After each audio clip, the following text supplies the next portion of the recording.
तुर्तास पुढच्या महत्त्वाच्या बातमीकडे वळतोय। मुख्यमंत्री देवेंद्र फडणवीस यांनी राज्यातील सर्व कार्यालय स्वच्छ करण्याचे आदेश दिले।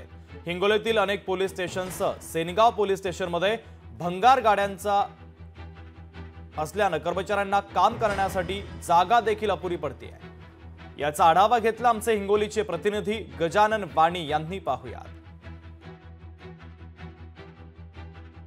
मुख्यमंत्री देवेंद्र फडणवीस यांनी राज्यातील सर्व शासकीय कार्यालय, जिल्हाधिकारी कार्यालय, पोलीस आयुक्त आणि पोलीस ठाण्याचे सर्व शासकीय कार्यालय स्वच्छ करण्याच्या सूचना दिल्या आहेत। सध्या हिंगोलीच्या सेनगाव पोलीस ठाण्यामध्ये बघू शकता की या ठिकाणी हे सेनगावचं पोलीस ठाणं आहे आणि संपूर्ण पोलीस ठाण्यामध्ये या ठिकाणी भंगार गाड्यांचा खच या ठिकाणी पाहायला मिळतोय। संपूर्ण या गाड्या ज्या आहेत दिसतात ह्या भंगार गाड्या या संपूर्ण जे आहे ते पोलीस ठाण्याच्या आवारात या ठिकाणी तशाच पडलेल्या आहेत। अनेक वर्षापासून या ठिकाणी अनेक गुन्ह्यातील गाड्या असो, त्याचबरोबर अनेक प्रकरणातील ह्या गाड्या या ठिकाणी पडल्याचं पाहायला मिळतं। संपूर्ण ह्या भंगार गाड्याचा खच या आपली नजर तिथपर्यंत या ठिकाणी भंगार गाड्या पाहायला मिळतात। संपूर्ण या ठाण्यामध्ये गाड्यांचा खच या ठिकाणी पाहायला मिळतोय। जिथपर्यंत नजर तिथपर्यंत आपल्या गाड्या पाहायला मिळतात। या ठिकाणी पोलीस ठाण्याच्या बाहेर असो, समोर असो, त्याचबरोबर पोलीस ठाण्याच्या जे आवारामध्ये संपूर्ण जे आहे ते या भंगार गाड्या ठिकाणी पाहायला मिळत आहेत। आणि एकीकडे मुख्यमंत्री यांनी जे आहे ते कार्यालय स्वच्छता सुंदर माझी कार्यालय या शासन निर्णयाप्रमाणे प्रशासनातील प्रत्येक कार्यालय स्वच्छ व सुशोभित करण्यासाठी संपूर्ण कार्यालय स्वच्छ करण्याच्या सूचना दिल्या आहेत। तर दुसरीकडे संपूर्ण जे भंगार असो कार्यालय ते साफ करण्याची सूचना दिल्या आहेत। मात्र दुसरीकडे याची अंमलबजावणी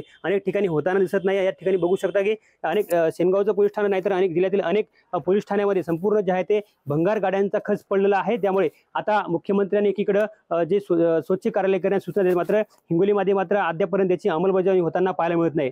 कॅमेरामन राजेश सोबत गजानन वाणी, लोकशाही मराठी, हिंगोली।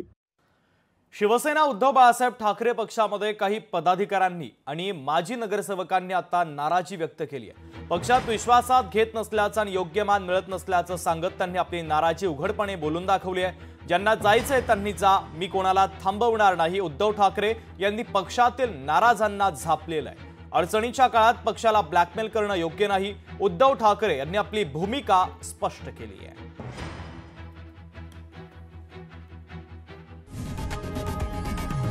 लोकशाही मराठी ऐका, पहा, जागरूक रहा।